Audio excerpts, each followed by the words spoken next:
and gentlemen, KBB family, can you hear me? Facebook has been having problems all day with their groups. I guess there's new software for the broadcast side here. I hope you're able to hear me. Will someone please let me know it's working? I've had 3 runs at this, and I thought I was talking to you guys, and they came and told me nothing was coming through. Can someone please let me know that we're getting through? Someone before you leave me here, so I know it's working. Would someone on the team let me know? It'd be really helpful. Okay, so listen, guys. Oh, all of you jumping on here. It's working. My goodness. Well, good. Listen, everybody. Thank you for your patience. This is Tony Robbins, obviously. I just wanted to reach out for a few minutes to visit with you and welcome all the new family members to the KBB family that have joined. I want to thank you for pushing yourself, for being willing to try something new, for your faith in not only Dean and myself and what this process is about, but also your faith in yourself.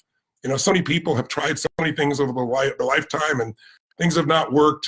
Very often they don't work because we really don't work them. We don't give it our all. Sometimes they don't work because they really aren't a useful tool. But in this case, this community, this time last year, I think we had about 12,000 people on today. We got like 24,000 people and about 35,000 people working the program, to give you an idea. And those who've been with me for a while, here with Dean for a while, and part of the KBB family, you know this works. You know the power of it. And I've read some of the recent posts of people just getting started. They're so excited. And I just want to welcome you to the family and say congratulations. But I also want to talk to you just a few minutes about what gets in the way. Because 80% of success in life, I've found beyond a shadow of a doubt, with the tens of millions of people I work with in over 150 countries, 80% of success is psychology.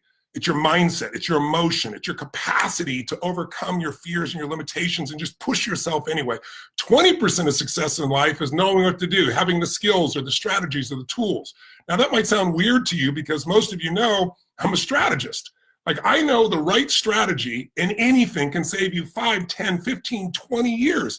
You could be working for a decade doing something that's not working, and all of a sudden you get the right offer, the right approach, the right insight, the right way of communicating, and the whole game changes. So strategies can turn decades into days, can compress decades into days. It can accelerate your success like nothing else. But strategies don't get implemented whenever we allow our mindset to get in the way.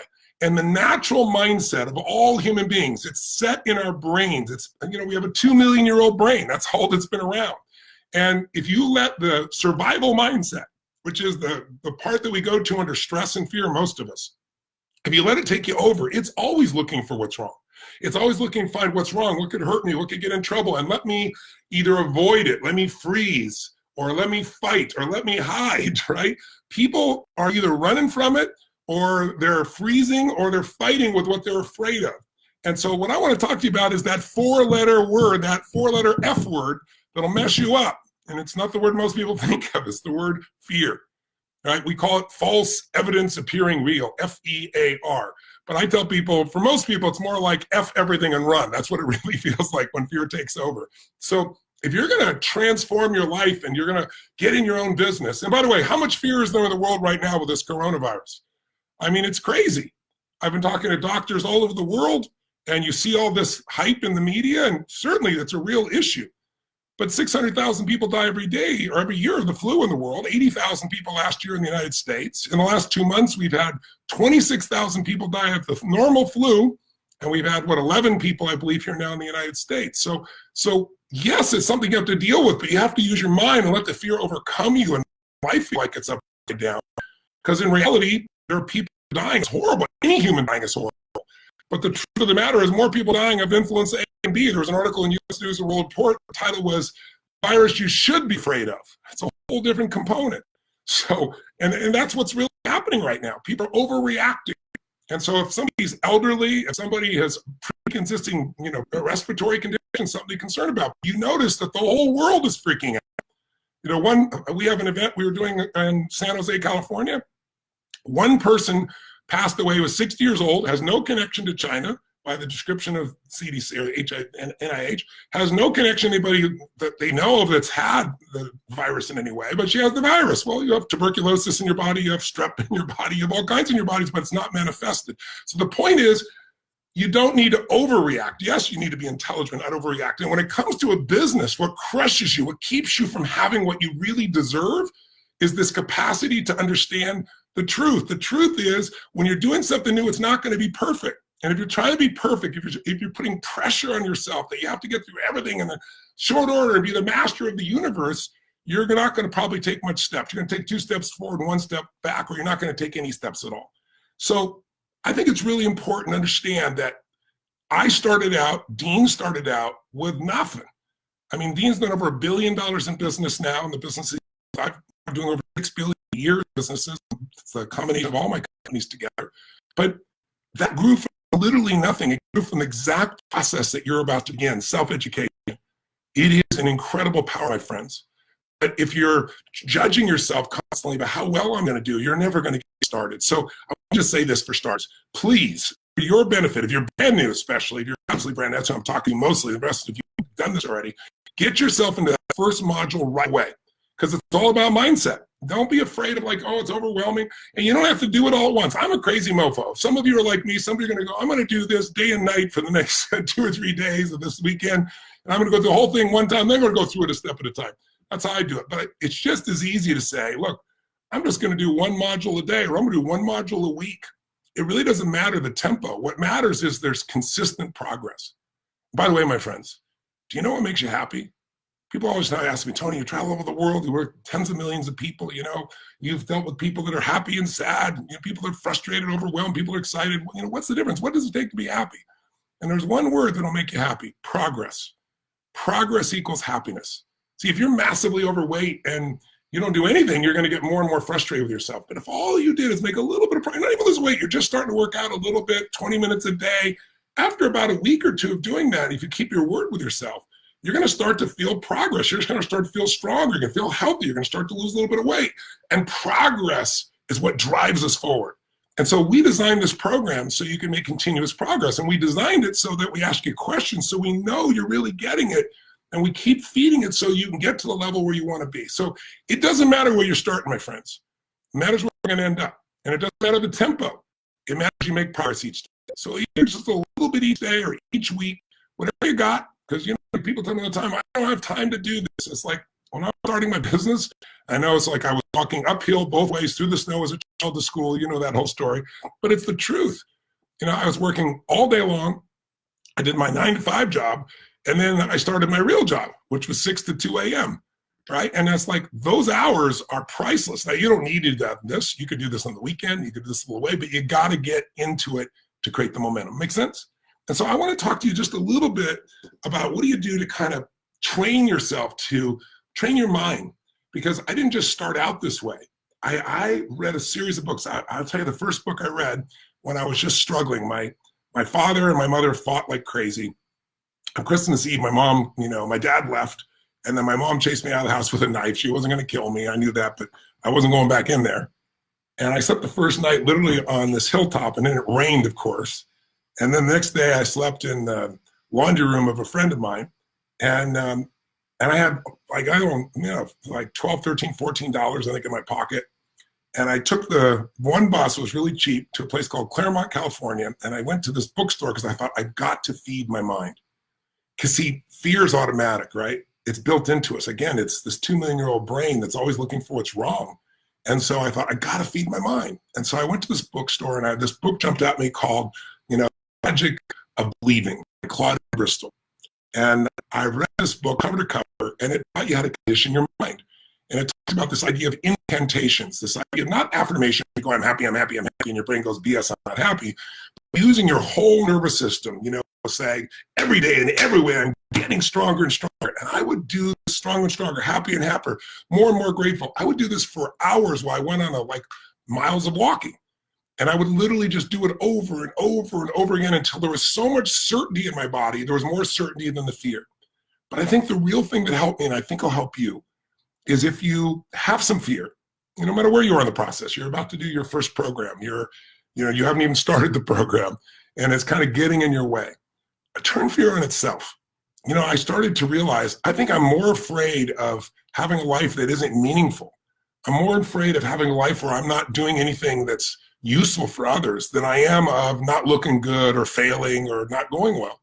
And some of you know, I think I shared maybe on our broadcast, but my first event I really learned all this material. I studied Jim Rohn, I read all these books, and I was like, I want to help people like many of you. And I didn't have a KBB program to guide me.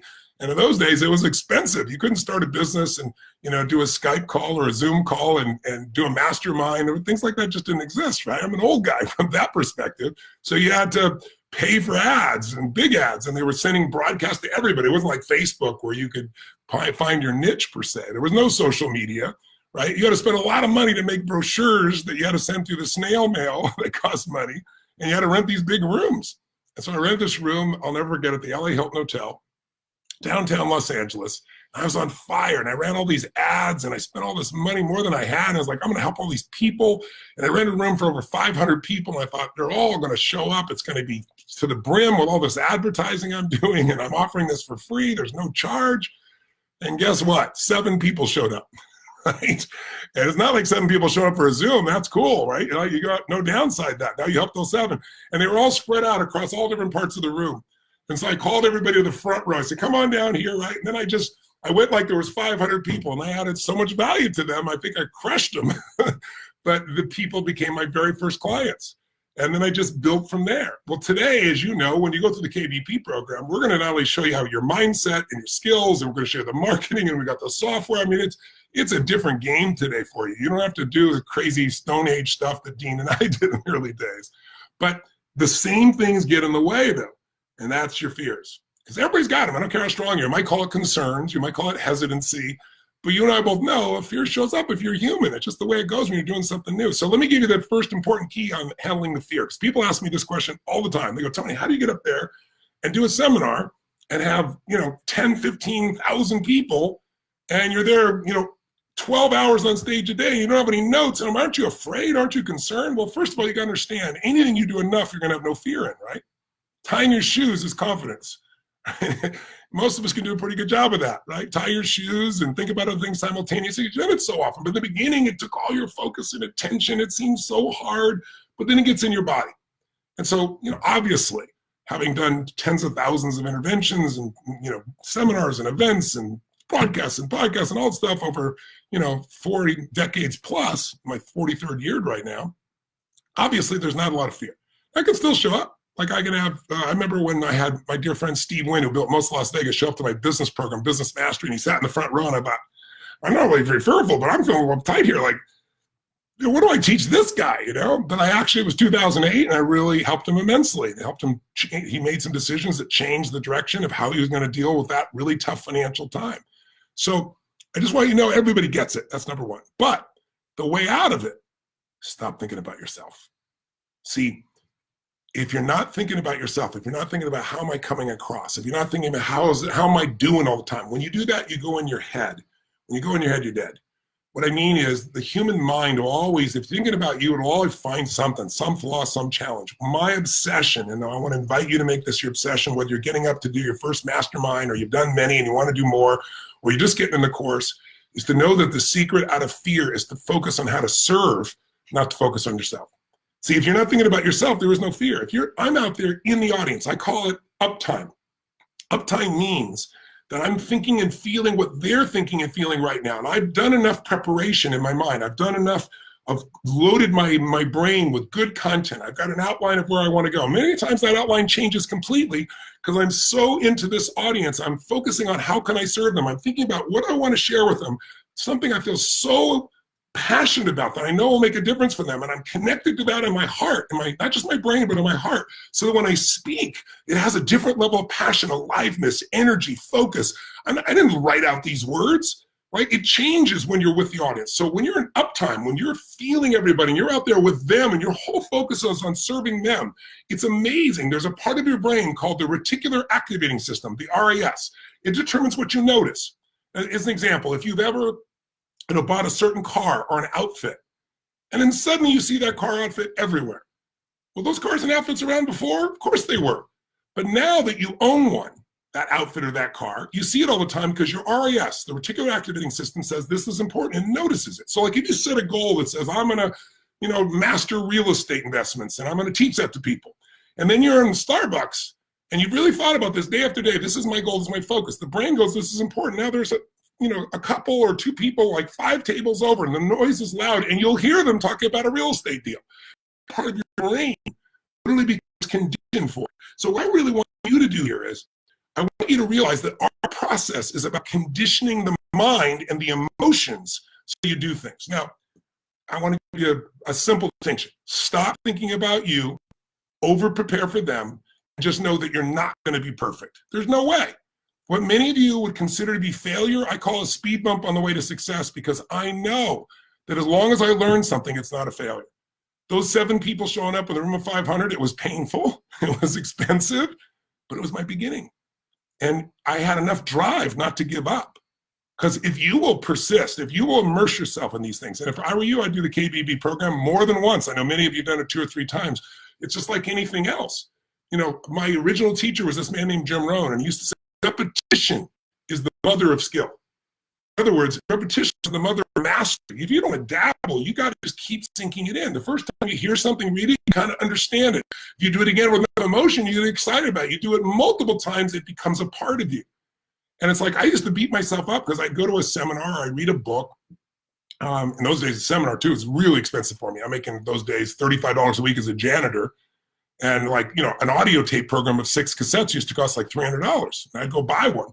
So it's weeks and weeks worth of work. But what happened was, because I spent so much on it, I listened to it again and again and again.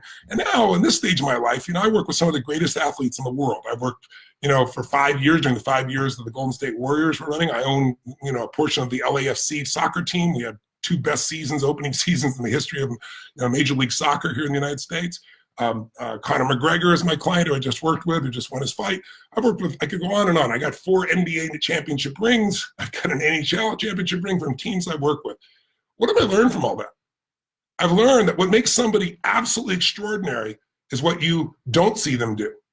If you look at LeBron James, who just dominates the court, right? Or you look at somebody like Steph Curry, I've had the privilege to get to know and work with. These guys, Steph doesn't make those half-court shots by randomness.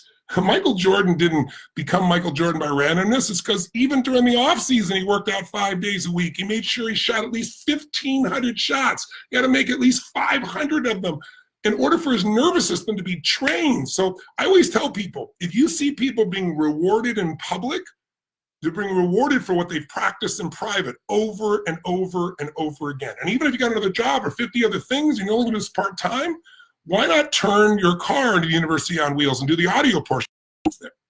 By the way, I've also given you, and I did this last year spontaneously, I read people's comments like I've done here, by the way, I'm seeing them going by real good. And I'll read them all afterwards as well and get as good scanning. But what I'll tell you is, I brought everybody and I said, listen, what I noticed swapping you most is psychology. So I gave all of you as part of this program, my Ultimate Edge program. We gave it as just a bonus, but you got so many things you may not have noticed. And that's an audio program that I designed that's the most successful personal achievement program of all time. Literally tens of millions of people have utilized this for success. And it allows you to listen like 30, 40 minutes a day, each day while you're driving in your car, while you're working out, while you're cleaning the house, and you use what I call net time, no extra time to train your brain. Because you're going to need that as much or more than you're going to need any of the skill sets we're going to teach and make it happen. Now, some of you, by the way, I'm talking to the crew that already has it. I'm talking to the pews that are already full. You already are doing this. You're already making it happen. But this is what you really need to remind yourself in those times when things do show up. Because everyone hits what I call the threshold of control. In fact, if you want to be successful in business, you're not going to succeed on a large scale until you face the threshold of control. And once you face it, you'll face it again and again, but it'll become an old friend because you'll keep growing. What's the threshold of control? It's where you get to the edge where you feel like you just can't do it. Like if I put a dot in the middle of life and I go, this is a problem. And if you have a comfort zone that says, that's within the things I know how to deal with, you'll handle it. But if this is the circle of what you can deal with and the problem is way out here, it feels out of control, like I don't know what to do. So what we have to do is we have to learn to take where our comfort zone is and expand it. And the only way that happens, quite frankly, in most cases, is you face a real challenge. So I'll give you a metaphor. Have you ever gone skiing or snowboarding? And most people that ski are terminally intermediate.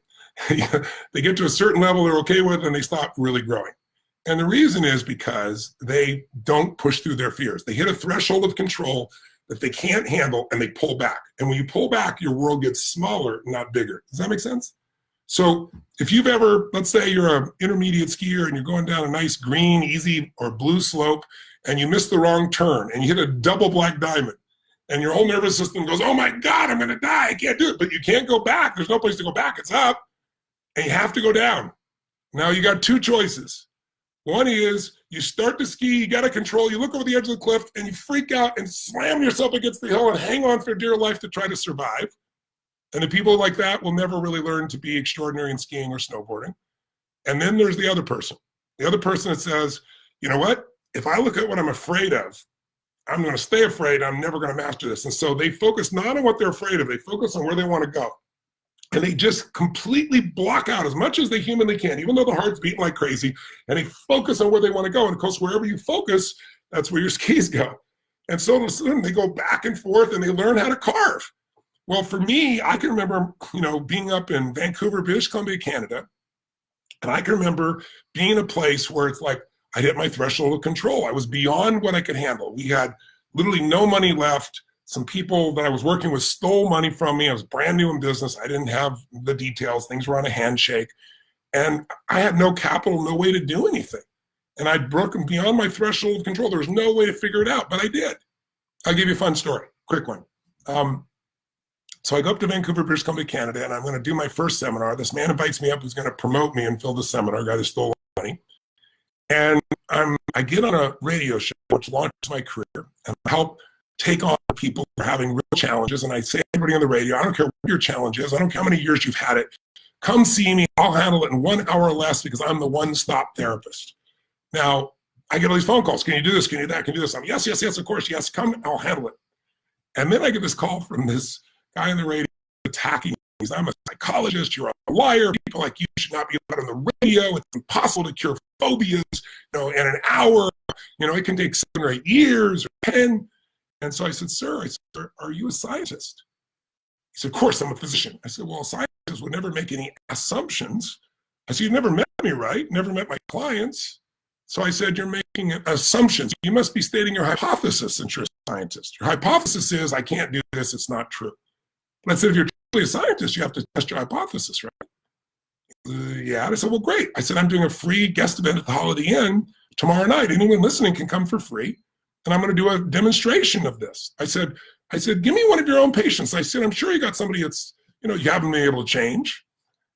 And he goes, well, we all have people like that. I said, I haven't found any. Of course, I'd only done like 4 therapies at that point, but I had confidence, or at least was pushing myself.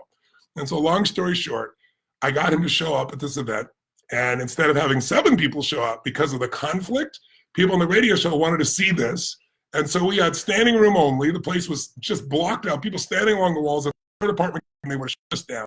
And I'm looking at this person. It's like, okay, I'll be there. He's just like really intense guy. He'd been working with this woman who has snake phobia for 7 years. I said, bring her down. It should take me 30 minutes or so, or 10 or 15 minutes, right? And he goes, down. So long story short, true story. I stand up as I introduce myself. Hi, I'm Tony Robbins. I'm here to share with you tools that can help you change things in minutes you thought would take months or years. And then all of a sudden, the side door bursts open. I've been looking for this person I thought was like a tall, big man with a voice like this. There's a big guy with a scared woman on his arm, right? No, I'm not that condition.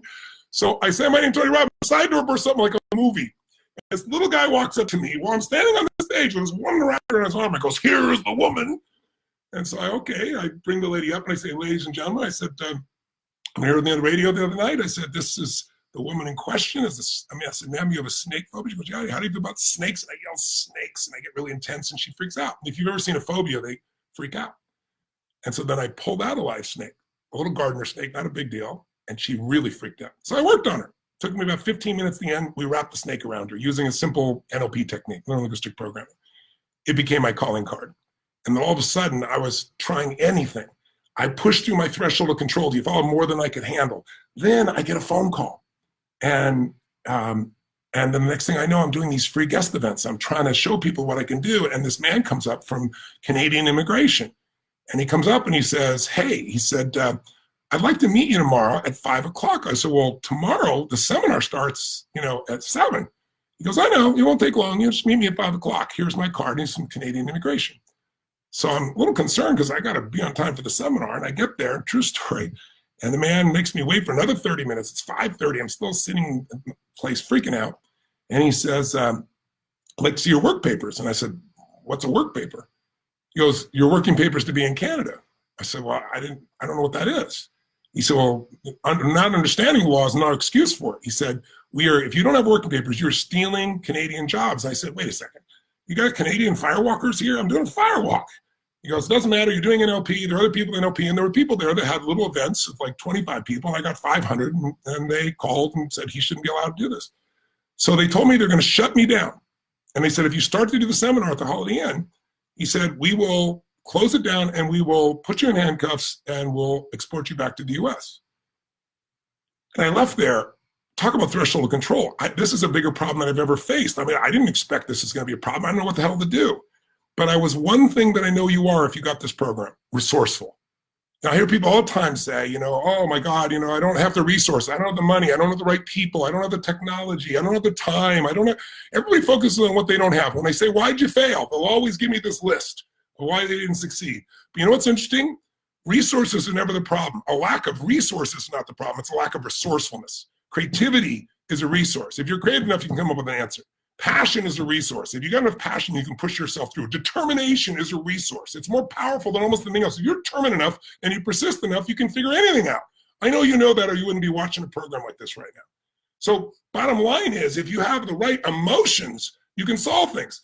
Sam Walton built Walmart. They all said he was going to go under, but they didn't understand his ability to wake up his team and say, we're going to get up at 2 a.m., drive to another city, 2 hours, buy the cheapest stuff, drive back 2 hours, put on the shelves before we open in the morning, have the cheapest prices in town. That's what took him from a guy that wasn't supposed to survive to the biggest retailer, external retailer outside of Amazon on earth, right?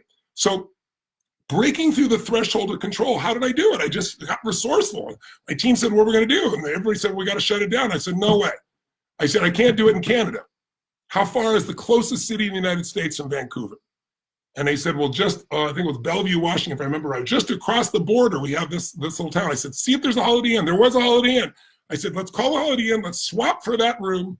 And I said, go get me 5 buses. And I'm going to announce to everybody this is a traveling seminar. And this is a true story.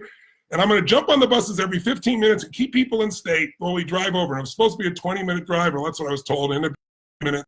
And the Holiday Inn there was a bar mitzvah or wedding right next door. So it was so loud you could barely hear me. I said, lie on the ground, close your eyes. I'm going to give you a deep hypnotic trance. We did that 4 days and nights and lost only 6 people. I pushed through the threshold of control. Do you follow me?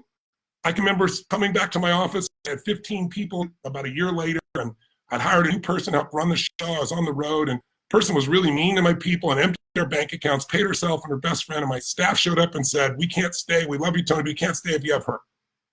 Found out she emptied the bank accounts. I needed $50,000 to keep the doors open. $50,000 would be like $5 billion to me today.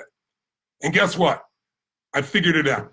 I did everything I could. I called everyone. I finally found this man I'd helped who had done, he was a stunt man in Hollywood. He'd only gotten 1 job before I met him. After I got him, he got 12 jobs in a row, made a ton of money, and became a star stuntman. And so I called him up, said, I want to have dinner with you, had dinner, and I told him the whole truth. And I said, I need $50,000 to keep the doors open. I said, I really want to borrow $50,000. The only person I know is probably has $50,000. I can't tell you how I'm going to pay it back, but I'll tell you, you can trust me. I keep my word. You owe me $50,000. I kept my word. I figured it out. I turned the business around, gave him his money back, of course. And then about, I don't know, maybe 5 or 6 years ago, I thought about this story. I was sharing it with somebody.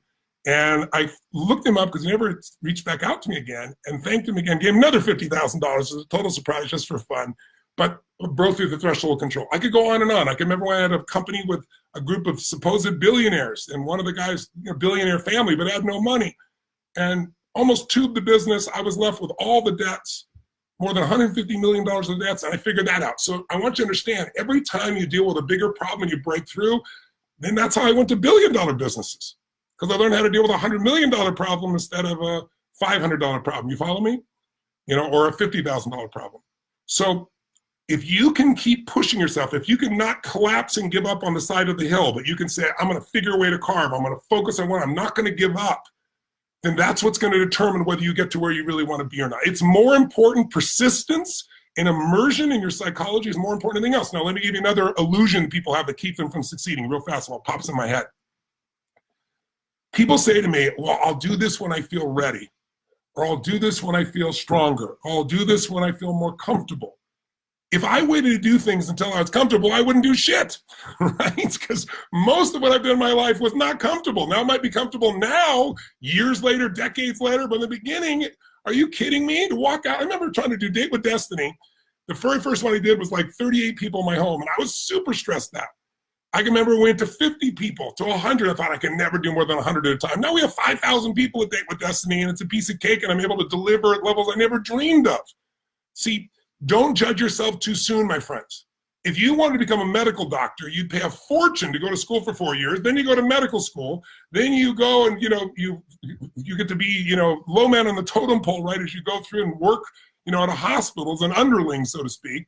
And eventually, maybe you have to spend a lot of money. You don't have to open an office if you're going to operate in that place. I mean, it is full of years, 8, 10, 12 years before you're really seeing any kind of rewards. And here you could start to enter a professional business with a matter of weeks, and you're going to make mistakes, but it's not going to be life and death. Just remember, nobody's perfect. What people are looking for today is what's raw and what's real. I'm not sitting here with a script that I'm reading, trying to figure out what to say to you. I'm trying to put myself in your shoes based on the things I've read you guys do and say, I love you. I've got the experience. Let me show you what to do. And this is what you're going to do for people in the area that you're good at, whether it's learning how to cure acne off your child, or how to end a relationship or a divorce that's still kind, or teaching someone who's a tax accountant how to do tax accounting the way you do that's so successful. I don't care what it is. We have 4,000 niches that we know about, and with all the new people, I'm sure it'll be 5,000 or 6,000 before the year's out. We're gonna have so many new ways to help people. You gotta stay focused on the mission. The mission will get you over your fear. You gotta stay focused on helping. You gotta stay focused on what you're passionate about. And you can't wait to do things till you're comfortable. Some of you know every day, I did it this morning as I do every morning. If I'm at any of my homes, and if I'm not at a home, I try to find a place I can do it. But every morning I'm at any of my homes, I have these cold plunges. In my home in Sun Valley, I have the river. And all my cold plunges are 56 degrees. And of course, the river during the wintertime, I walk through the snow and it can be 42 degrees. And what's the first thing I do? I jump in that thing and I literally immerse myself in freezing cold. Now, I do it for 2 reasons. Number one, it's unbelievable for your health because it stimulates blood through every ounce of your body. And it is not comfortable, but when you get out, it feels like $1 million because you feel so alive. But I can tell you honestly, there's never been a day, I can't remember one day where I was like, oh, I can't wait to jump in that cold water. Never. So why do I do it? To train my brain that I don't negotiate with myself. I don't go, well, maybe we'll do it tomorrow, or, maybe in an hour, or I don't stand there and go, not yet, soon. I just go, and I train my brain, and when I say go, we go, and I've done that so many times with things that are difficult, that when something difficult comes up in business or in life or in family, my brain doesn't freak out. It goes, we're going down that double black, and by the way, we're going to find the way down it. When we get to the other side, we can help other people get down that double black. We can actually enjoy what other people feel challenged by. Does that make sense, my friends? That's really what this is really all about. And if you're going to train yourself, stop saying I'm doing when I feel like it. I do when I don't feel like it, always. And if you make that your habit, because you got to understand, fear is a habit, so is courage. So is courage. Courage doesn't mean you're not scared. Courage means you're scared, but you do it anyway. That's what makes you courageous. If you're not in any fear, there's no courage involved. Courage is I'm scared shitless, but I'm going to push myself. And if I keep pushing myself, eventually I won't be fearful, or at least the fear will be very, very small. So focus on giving. Focus on what you're passionate about. Focus on there are people that need something you have, because they do, my friends. If there's a little bit of knowledge. See, we're talking about specified knowledge, specific knowledge, not general education. Hell, you can Google anything general today. Well, we want to know specifically how to help people in a specific area. And you can do it in a mastermind where it's not you, where you get a bunch of people together that all share their point of view, and you become the person that extracts it. Or you can become the reporter, remember, like I've done, where you go out and interview the very best people, like I've done around finance. I'm doing it now around regenerative health. The best doctors in the world that are showing breakthroughs in stem cells. By the way, Dr. Bob Harari, who's one of my partners in the stem cell business, is considered kind of the father of stem cells.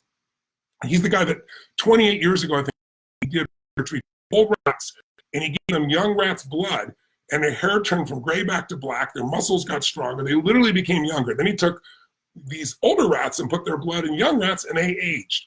And so in the beginning, that was kind of like vampire stuff. People were like, oh, rich people are going to get young people's blood. But that led to discovering stem cells. And by the way, in China, there's 3,800 coronavirus deaths in the world. Remember, 600,000 people on average die every year of the flu around the world. And it's in every continent except Antarctica, all the same language you hear about this. But guess what? Of those 3,800, 2,800 plus are people from China. And the people that really are having or dying are the people that have real respiratory challenges, usually. Elderly people in those positions. And the one thing that's helped them, was just reported, in fact, they will put a link up here for you later on so you can see about it, is that it's the ones that have been using stem cells. And so Dr. Bob Hari, there's a great link on New York News today, where he was describing how they're using NK cells, NK killer cells that are built in your own body to activate your immune system so it can deal with viruses and things of this nature. So there's solutions coming to anything. Whatever problem there is, don't get me wrong, problems can destroy your business, they can hurt you, hurt your relationship. But if you're proactive and you take care of yourself, most problems, not all, can be solved. If a human created the problem, a human can solve it, right? And that's the nature of how we operate as people. So focus on the giving, focus on training yourself to do whatever it takes. And I would really encourage you to use the Ultimate Edge program.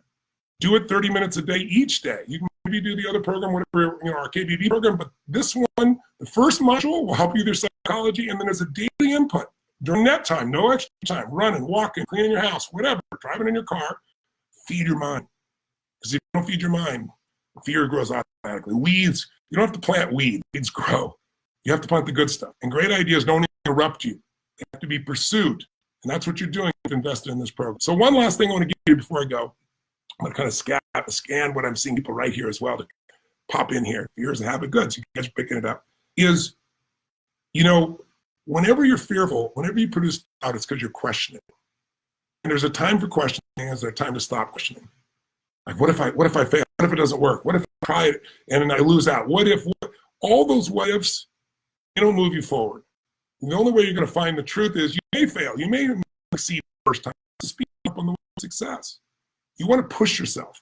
You want to keep pushing until you find the answer. It's like there's a gentleman, I talk about this in my business mastery program sometimes, but there's a gentleman named Mel Fisher.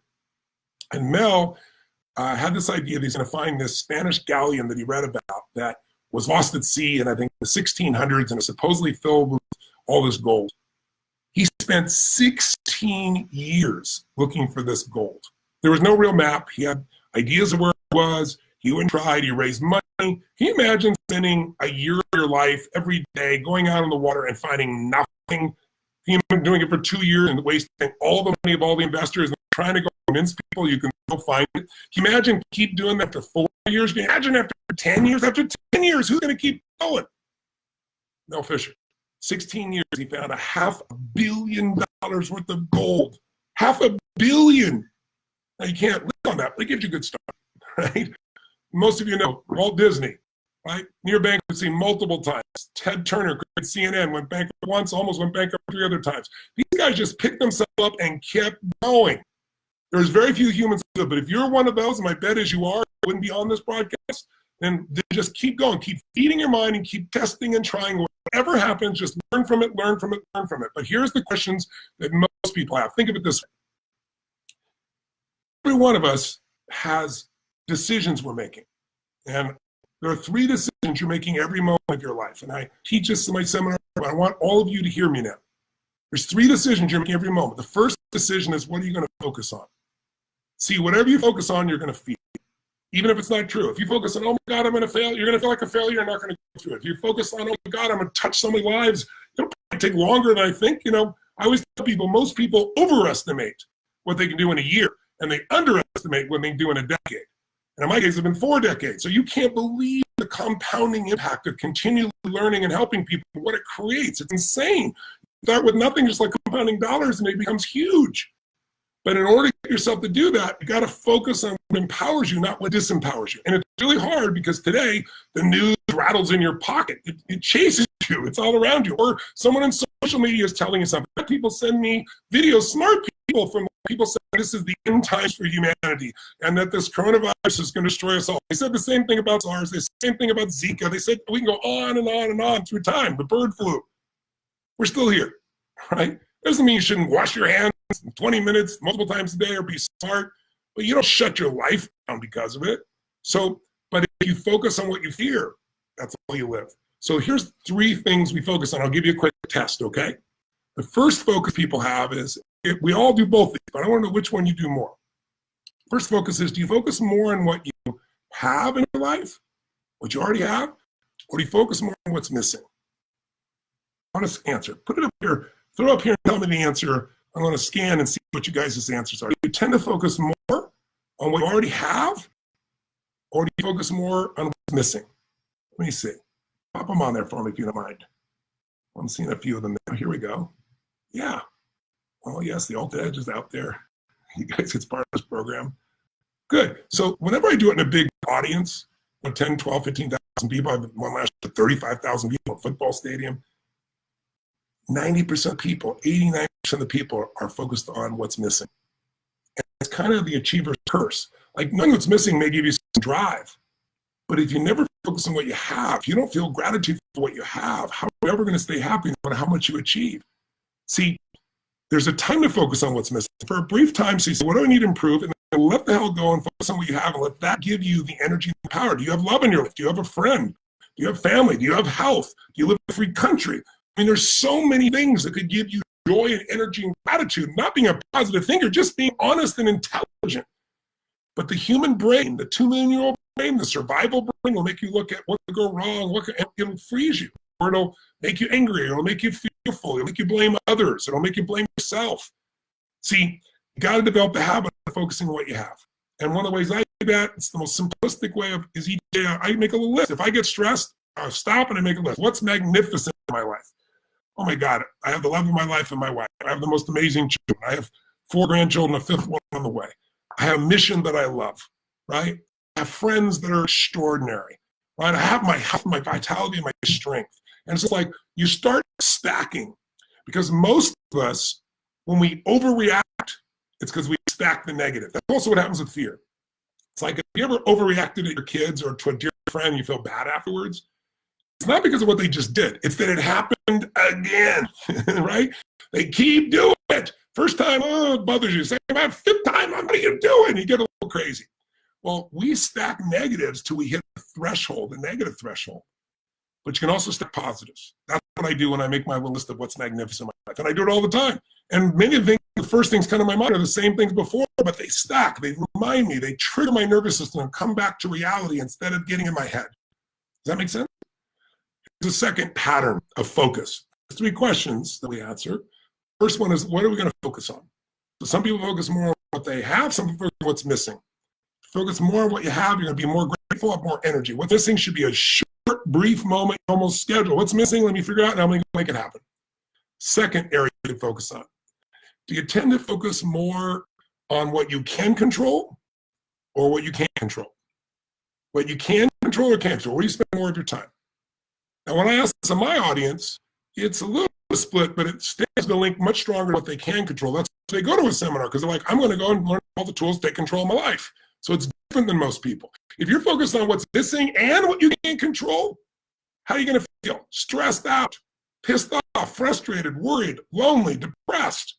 That's what happens if you're constantly saying, well, it's missing from my life and I can't control it. And we can't control everything, obviously, but we can influence it. You certainly can't control coronavirus or any other virus, but you can control and have an impact on your immune system. Being fearful, all science shows, depresses your immune system, so that's not helping anything. And running around scared not going to do it for you. So focus on what you can control, and sure enough, you're going to change the quality of your life. You focus on what you can't control and stack it with what's missing, not hard. I'm sure you met somebody. Well, before I tell you, I'm going to give you one more example of focus. And by the way, I can give you dozens of these. These are just 3 quickies that I like to use because they're so obvious.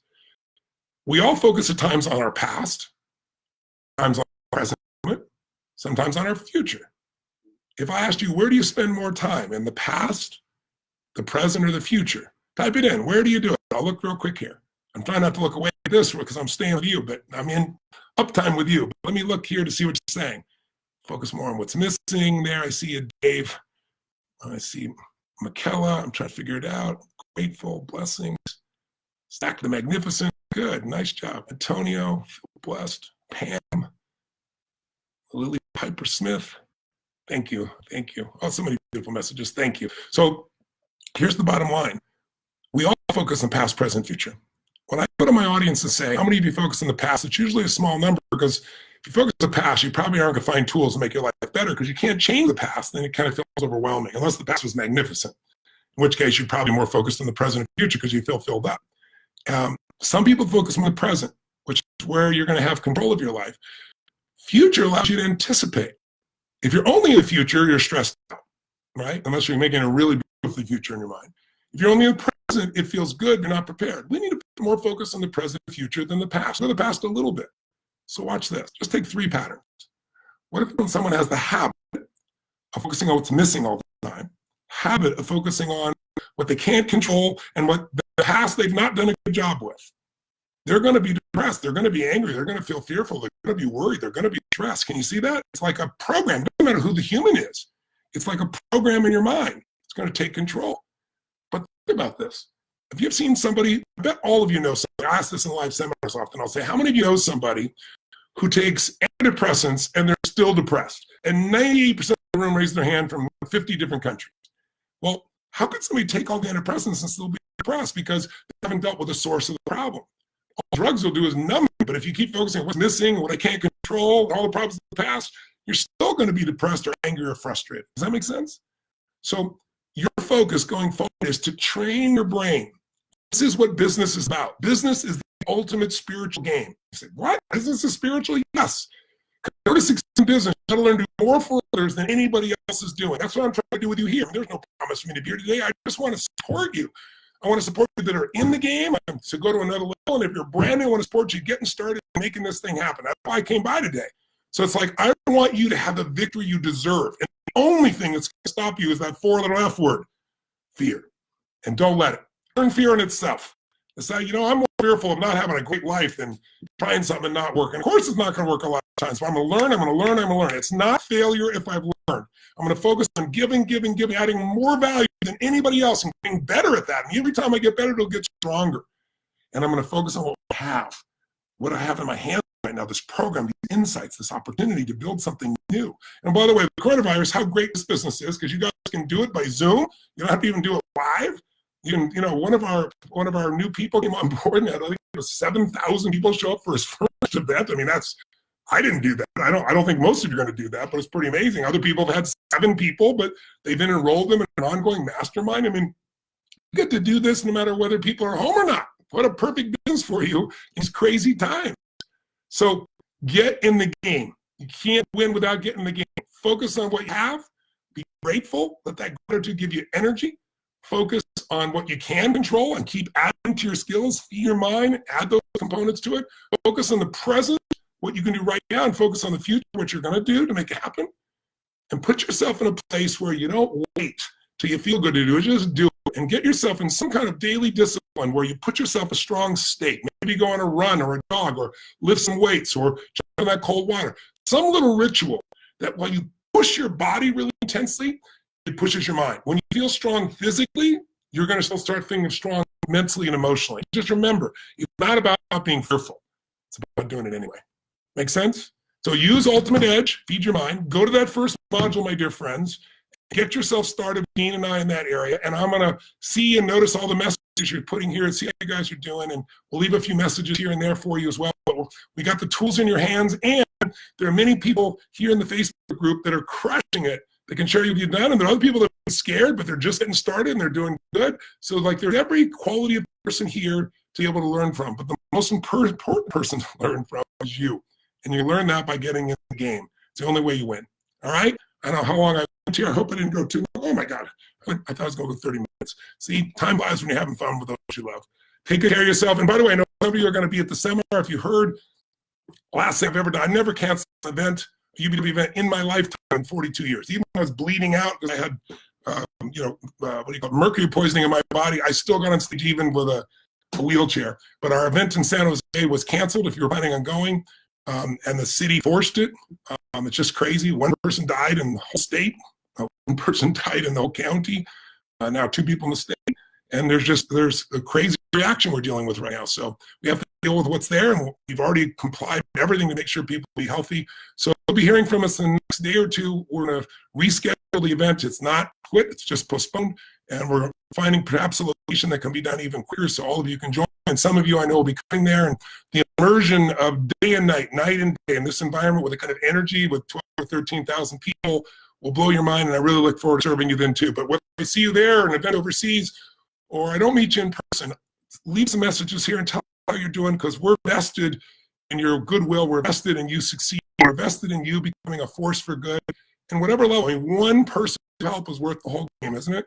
And if you learn to do that and enjoy it and grow and earn a secondary income or a primary income or even more than you used to earn, wow, then this community can be just a beautiful place. I look forward to hearing the stories of your success. Love you all. Live strong, live with passion, without the fear. God bless.